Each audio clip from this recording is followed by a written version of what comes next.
कहानी की शुरुआत होती है एक बेहद खूबसूरत, शांत और ईमानदार लोगों से भरे गांव से। उसी गांव में रहते थे दो छोटे मासूम बच्चे, राय स्टार और ज्ञान भाई। इन दोनों का बचपन आसान नहीं था। किस्मत ने इनके साथ बेरहमी दिखाई थी, क्योंकि इनके माता पिता इन्हें छोड़कर हमेशा के लिए चले गए थे। अब इनका जीवन था सड़कों पर जूते साफ करना, और वही मेहनत इनका पेट पालती थी। एक दिन एक चमचमाती लग्जरी कार उनकी छोटी सी दुकान के सामने आकर रुकती है। तभी उस गाड़ी से उतरता है एक घमंडी और अमीर आदमी, हर्ष। वह अकड़ते हुए ज्ञान भाई से कहता है, ए छोकरा, चल मेरा जूता साफ कर। ज्ञान बिना कुछ कहे झुककर जूता साफ करने लगता है, लेकिन गलती से कीचड़ उसके महंगे कपड़ों पर लग जाता है। हर्ष गुस्से से लाल होकर एक जोरदार थप्पड़ मारता है। साले गरीब, पता है ये कपड़े कितने महंगे हैं? वह चला जाता है। ज्ञान भाई दर्द भरी आवाज में कहता है, भाई एक दिन हम इतने अमीर बनेंगे कि ये लोग हमसे नौकरी मांगेंगे, और उस दिन हम इन्हें उनकी औकात याद दिलाएंगे। 20 साल बाद एक नया आधुनिक गांव, जहां एक राजमहल जैसा घर खड़ा है। उस महल के मालिक कोई और नहीं, वही दो दोस्त राय स्टार और ज्ञान भाई हैं। अब वे शहर के सबसे बड़े बिजनेसमैन बन चुके हैं। पूरा गांव उनकी इज्जत करता है। हर बड़ा फैसला उनकी सलाह से होता है। एक दिन महल के बाहर आकर रुकती है एक पुरानी और जर्जर कार। उसमें से उतरता है हर्ष, और उसे काम चाहिए। वो हाथ जोड़कर कहता है, एक जरूरी काम है जो सिर्फ आप कर सकते हैं। राय स्टार शांति से कहता है, काम मैं कर दूंगा, लेकिन एक शर्त है। हर्ष, क्या शर्त? तुझे मेरे दोस्त के जूते साफ करने होंगे।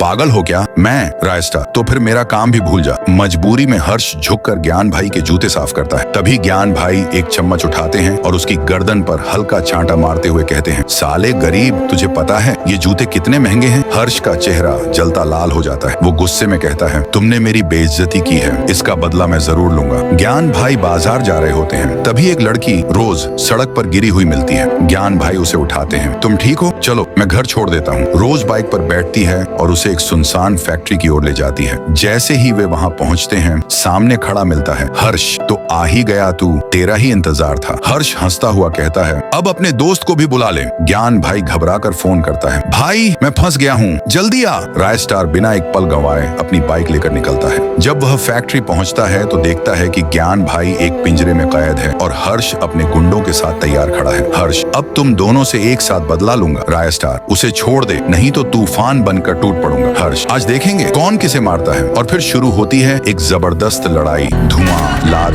से गोलियां, अंत में धुआं छंटता है। हर्ष अपने आदमियों के साथ जमीन पर गिरा होता है। राय स्टार और ज्ञान भाई शेरों की तरह खड़े होते हैं।